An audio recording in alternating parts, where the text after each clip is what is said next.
بسم اللہ الرحمن الرحیم۔ السلام علیکم ورحمۃ اللہ وبرکاتہ۔ بسم اللہ الرحمن الرحیم۔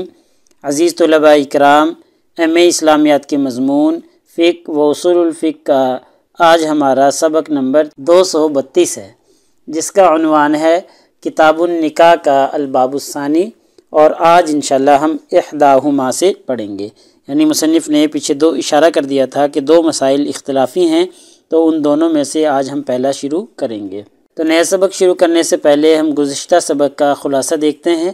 پچھلے سبق میں ہم نے سب سے پہلے عبارت کا ترجمہ اور عبارت کی مختصر تشریح پڑھی تھی، اور مختصر تشریح کے دوران ہم نے 7ویں فصل شروع کی تھی۔ یعنی مصنف نے جو یہ مختلف فصول کا سلسلہ شروع کیا ہے، تو ان میں سے 7ویں فصل ہم پچھلے سبق میں شروع کر چکے ہیں۔ تو 7ویں فصل تھی غلامی سے قائم ہونے والی حرمت کے بارے میں، کہ غلامی کی رقیت کی وجہ سے جو حرمت قائم ہوتی ہے اس کے بارے میں ہے۔ تو اس مسئلے میں چونکہ فقہا کا اختلاف تھا، تو اس لیے ہم نے پچھلے سبق میں اس اختلاف کی وضاحت کی تھی، اور فقہا کے دو گروہ بنے تھے اس بارے میں، تو دونوں کی وضاحت بھی تفصیل ہم کر چکے ہیں۔ ایسے ہی چونکہ مصنف کا یہ منہج ہے کہ جہاں بھی اختلاف واقع ہوتا ہے تو اس اختلاف کا سبب بھی بیان کرتے ہیں، تو اختلاف کا سبب جو تھا اس کی وضاحت ہم پچھلے سبق میں کر چکے ہیں۔ ایسے ہی پھر مصنف نے ترجیح بھی بیان کی تھی کہ دونوں مسالک میں سے راجح کون سا ہے، کس کے دلائل جو ہیں وہ قوی ہیں، تو وجہ ترجیح مصنف نے تفصیل کے ساتھ بیان کی تھی۔ تو آج کے اس سبق میں انشاءاللہ ہم سب سے پہلے عبارت کا ترجمہ اور عبارت کی مختصر تشریح دیکھیں گے، اور مختصر تشریح کے دوران پہلا اختلافی مسئلہ ہم شروع کریں گے۔ پہلا جو اختلافی مسئلہ ہے، یعنی دو مسائل اختلافی ہوں گے، ان میں سے پہلا جو ہے اس کا تذکرہ کیا جائے گا۔ ایسے ہی دوسرے اختلافی مسئلے کو بھی آج کے اس سبق میں ہم پڑھنے کی کوشش کریں گے۔ تو چلیے دیکھتے ہیں، یہ آج کی ہماری عبارت ہے۔ احدہما، ان دونوں مسائل میں سے پہلا مسئلہ، اذا کانت تحتہ حرۃ، کہ جب شوہر کے ماتحت آزاد عورت ہو، حل ہی طول او لیست بطول، تو کیا اس وقت وہ استطاعت کے دائرے میں ہے، او لیست بطول، یا استطاعت کے دائرے میں نہیں ہے۔ یعنی عورت ماتحت جو ہے وہ آزاد ہے، نکاح ہوا ہے مرد کا، ماتحت عورت آزاد ہے۔ اب اس عورت کو ہی طول، کیا اس کو استطاعت کے دائرے میں سمجھا جائے گا، او لیست بطول، یا اس کو استطاعت کے دائرے میں نہیں سمجھا جائے گا۔ فقال ابو حنیفہ ہی طول، امام ابو حنیفہ رحمہ اللہ کہتے ہیں کہ یہ استطاعت کے دائرہ کار میں ہوگی، ٹھیک ہے، یعنی وہ مرد جو ہے وہ صاحب استطاعت سمجھا جائے گا۔ وقال غیرہ، ان کے علاوہ یعنی امام ابو حنیفہ رحمہ اللہ کے علاوہ جو دوسرے فقہا ہیں وہ کہتے ہیں لیست بطول، اس کو استطاعت کے دائرے میں شمار نہیں کیا جائے گا۔ دو قول ہو گئے، امام ابو حنیفہ رحمہ اللہ کے ایک ہو گیا، اور ایک امام ابو حنیفہ رحمہ اللہ کے علاوہ دوسرے فقہا کا ہو گیا۔ وعن مالک فی ذلک القولان، اور امام مالک رحمہ اللہ کے اس بارے میں دو قول ہیں۔ تو یہ ایک اختلافی مسئلہ ہو گیا کہ اگر کسی مرد کے ماتحت کوئی آزاد عورت ہے، تو اس مرد کو جو نکاح شدہ ہے اور اس کے نکاح میں آزاد عورت ہے، تو اس کو استطاعت والا سمجھیں گے یا سمجھیں گے نہیں، یعنی وہ بغیر استطاعت کے ہے۔ تو یہ ایک اختلافی مسئلہ ہے۔ والمسألۃ الثانیۃ، دوسرا اختلافی مسئلہ ہے، حل یجوز، کیا جائز ہے، لمن وجد فیہ ھذان الشرطان، کہ جس شخص میں یہ دونوں شرطیں پائی جائیں، یعنی استطاعت والی بھی اور دوسری کہ بدکاری، یہ دونوں شرائط جس میں پائی جائیں، کیا اس کے لیے جائز ہے نکاح اکثر من امۃ واحدۃ، کہ ایک عورت یا ایک باندی سے زیادہ باندیوں سے نکاح کرنا۔ یعنی یہ دونوں شرائط کسی میں پائی جا رہی ہیں کہ اس کو خطرہ بھی ہے کہ وہ بدکاری میں مبتلا ہو سکے، اور وہ صاحب استطاعت بھی نہیں ہے، تو پھر کیا وہ ایک سے زیادہ باندیوں سے ثلاث او اربع او سنتان، 2 3 4 یا ایک سے زیادہ جو باندیوں ان سے نکاح کر سکتا ہے یا نہیں کر سکتا، کیا اس کے لیے ایسا کرنا جائز ہے یا جائز نہیں ہے؟ تو فمن قال، تو وہ فقہا جو کہتے ہیں اذا کانت تحتہ حرۃ، کہ جب مرد کے ماتحت آزاد عورت ہو، فلیس یخاف العنت، اور اس کو بدکاری میں پڑنے کا خوف بھی نہیں ہے، لِأَنَّهُ غَيْرُ عَزَبٍ، کیونکہ وہ اب کنوارا نہیں ہے۔ اب جب وہ کنوارا نہیں ہے تو پھر اس کو اب بدکاری میں پڑنے کا خوف بھی نہیں ہے۔ تو جب اس کے ماتحت آزاد عورت ہے تو یہ خوف اس کا دور ہو گیا ہے، کیونکہ اب وہ کنوارا نہیں ہے، اس کے ماتحت عورت ہے، تو پھر اب اس کو بدکاری میں پڑنے کا خطرہ محسوس نہیں ہوتا۔ قال کہتے ہیں اذا كانت تحتہ حرۃ، کہ جب اس مرد کے ماتحت آزاد عورت ہو، لم یجوز لہ نکاح الامۃ، تو اس کے لیے جائز نہیں ہے کہ وہ باندی سے نکاح کر لے۔ کیوں؟ اسی لیے کیونکہ بھئی اب اس کو بدکاری میں مبتلا ہونے کا خطرہ ہی نہیں رہا، اس لیے وہ باندی کے ساتھ نکاح نہیں کر سکتا۔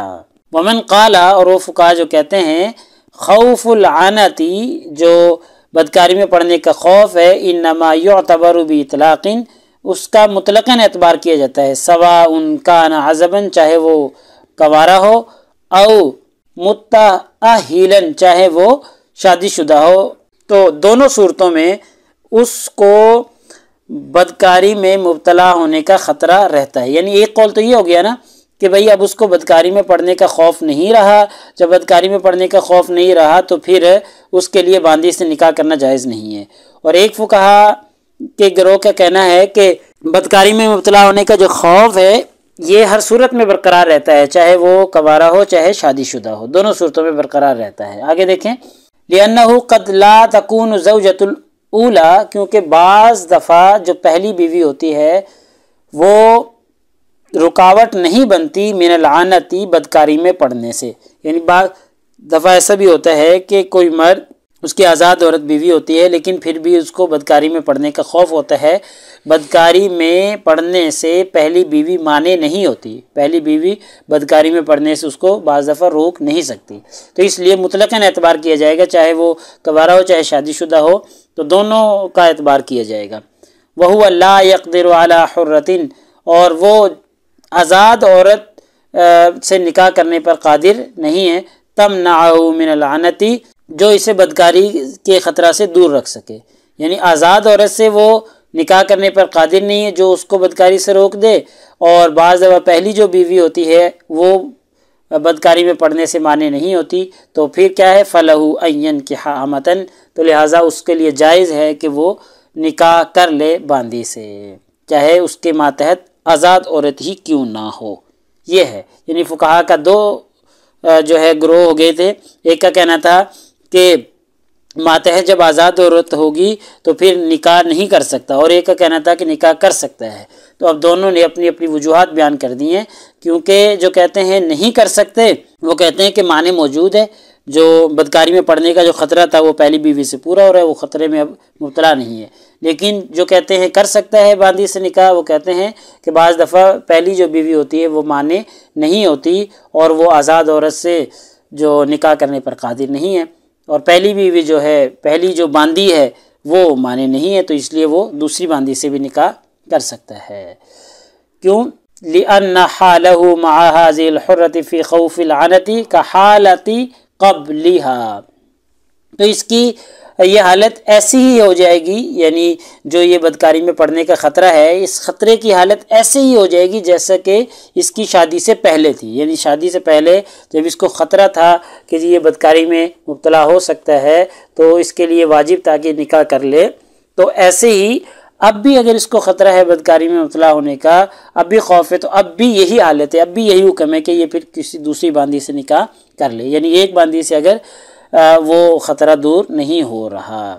وَبِخَاصَّةٍ إِذَا خَشِيَ الْعَنَةَ مِنَ الْأَمَةِ الَّتِي يُرِيدُ نِكَاحَهَا وَهَذَا بِعَيْنِهِ، خاص طور سے جبکہ اسے اسی لونڈی سے بدکاری کا اندیشہ ہو، خاص طور سے جب اس کو خوف ہو بدکاری میں مبتلا ہونے کا، من الاماتی، اسی باندی سے، یعنی جس باندی سے وہ نکاح کرنا چاہ رہا ہے اسی میں اس کو بدکاری کا ڈر ہے، تو التی یرید نکاح، جس سے وہ نکاح کا ارادہ چاہتا ہے، تو وہذا بعینہ، تو یہ بالکل وہی حالت ہے، یعنی اس کے لیے جائز ہے کہ پھر یہ اسی باندی سے نکاح کر لے بجائے اس کے کہ یہ بدکاری میں مبتلا ہو۔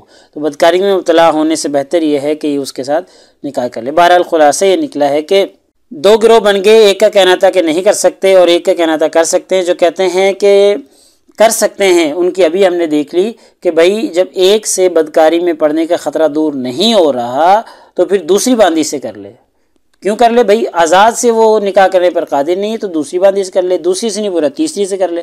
اور ایسے ہی وہ فقہا جو کہتے ہیں کہ جی ایک باندھی سے کر سکتا ہے، زیادہ سے نہیں کر سکتا، تو وہ کہتے ہیں کہ بھئی ایک باندھی سے جو ہے نا وہ پورا ہو جاتا ہے اور وہ خطرہ جو بدکاری میں پڑنے کا ہوتا ہے وہ دور ہو جاتا ہے. وہ جب دور ہو جاتا ہے تو پھر دوسری باندھی سے نکاح نہیں کر سکتا. تو لہٰذا آج کے ہمارے اس سبق کا خلاصہ یہ نکلا کہ آج کے اس سبق میں ہم نے عبارت کا ترجمہ اور عبارت کی مختصر تشریح دیکھی ہے، اور ایسے ہی دو مسائل اختلافی تھے ان کا ہم نے تذکرہ کیا ہے، جن میں پہلا اختلافی مسئلہ تھا اور دوسرا اختلافی مسئلہ ہم نے دیکھ لیا. تو یہ دو اختلافی مسائل تھے جن کا تذکرہ ہم کر چکے ہیں. لہٰذا پیپر میں پوچھے جانے والے سوالات سے متعلق اگر ہم گفتگو کریں تو ایک یہی سوال ہے کہ جی مذکورہ عبارت کا ترجمہ اور تشریح کریں. ایسے ہی ایک سوال ہے کہ جی کفر سے مانع ہونے کے بارے میں فقہا کے اختلاف کی وضاحت کریں. تو اگلے سبق نمبر 233 میں انشاءاللہ ہم اسی ترتیب سے آگے چلتے رہیں گے، اور کتاب النکاح کا الباب الثانی جیسا کہ ہمارا چل رہا ہے وہ چلتا رہے گا. آگے ہم والسبب فی اختلافہم سے پڑھیں گے. جزاکم اللہ خیر. السلام علیکم ورحمۃ اللہ وبرکاتہ. اللہ پاک آپ سب لوگوں کا حامی و ناصر ہو.